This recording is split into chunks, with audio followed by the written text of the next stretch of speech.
When RFK Jr. joined Donald Trump on stage at that rally, it was when RFK Jr. joined Donald Trump on stage at the rally in Arizona, it was an electrifying moment. And folks, I take a cold-hearted approach to politics. I don't like politicians. I don't trust politicians. I don't believe 99% of the stuff they say. I don't obsess over these people. I'm not even like the biggest MAGA hat wearing Trump supporter, okay? But yesterday, when RFK Jr. and Trump came together, it got some feeling out of me.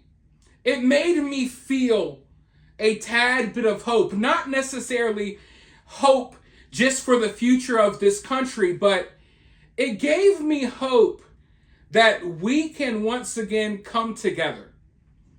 Because I feel like over the past 10 years, our country has been ripped apart.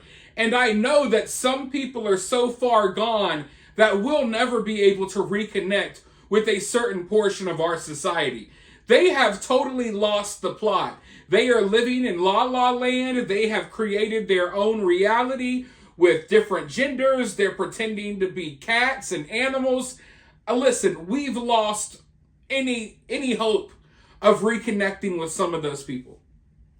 But there's still some people who are different than us, that think different than us, that have different opinions than us, that aren't far gone.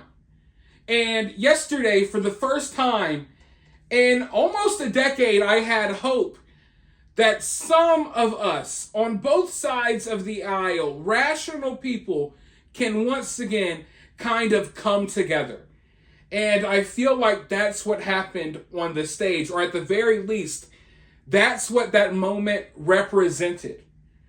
And I think a lot of people were watching that moment feeling the same way that I'm feeling right now about it. And if you're one of those people, let me know down below. And if you feel differently, that's fine as well. That's the beauty in this.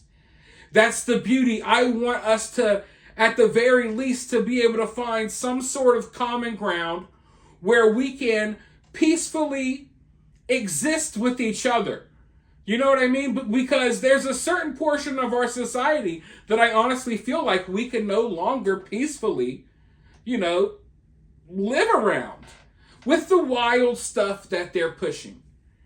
But one of my main hopes when it comes to RFK Jr. and politics, I've always wanted him to kind of dig into the JFK situation. Because I feel like for us to get, how can I put it? I feel like in order for us to get to the bottom of what's really going on in the world right now, and the deep state, the people pulling the strings, we kind of got to figure out how this started and where we came from. And if we still don't know the truth about the JFK assassination, what makes you think that we'll ever know the truth about what happened with Trump? So I think that in many ways, we kind of got to rewind, we got to retrace our steps and start at the beginning, start uncovering stuff at the beginning to understand where we're at now. And Trump, as RFK Jr. was on stage, he announced that if he's elected, he's going to do whatever he can to release the rest of these documents, to release the rest of the information about what happened to JFK. And I think if that information gets out there and it reaches enough people, it will awaken the last people who are still hanging on. It will awaken them to what's really going on behind the scenes in our government. And that our government is fully capable of doing all of the crazy things that we try to warn y'all about on a daily basis. But let's go ahead and watch this clip of Trump and RFK, and then I'll be right back with more thoughts. He lost his father and uncle in service to our country, and Bobby himself was subject to repeated threats to his safety during the course of his campaign while being denied protection by the Harris-Biden administration. And this is a tribute in honor of Bobby. I am announcing tonight that upon my election, I will establish a new independent Presidential Commission on Assassination Attempts. And they will be tasked with releasing all of the remaining documents pertaining to the assassination of President John F. Kennedy.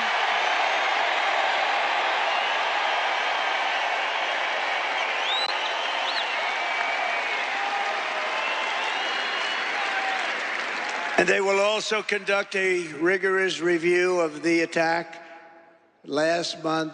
But I tell you, I have never had more people ask me, sir, release the documents. I'm actually really excited about this because, you know, I feel like the conversation in American politics has been centered around corruption for the last few years now.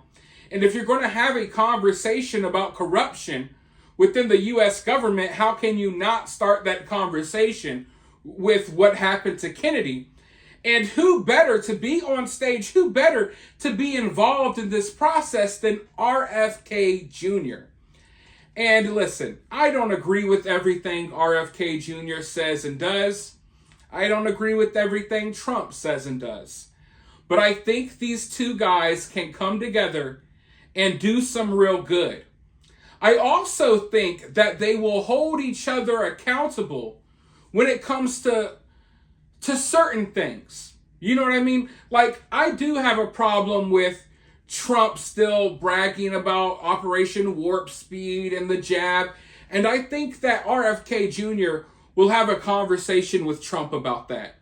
And will hold Trump accountable when it comes to jabs and the effects that it has on people.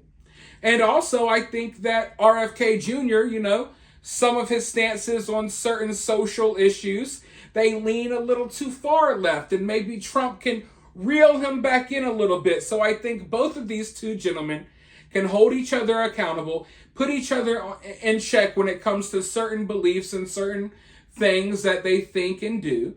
And I think together they can just do great things moving forward. And I'm hoping that we get to see that. I really am. Because the other option that is on the table, it's not a good option. It shouldn't even be an option. It should not even be an option. But right now, we're at a time where even with someone who is really unelectable, someone like Kamala Harris is unelectable, but we're up against the machine.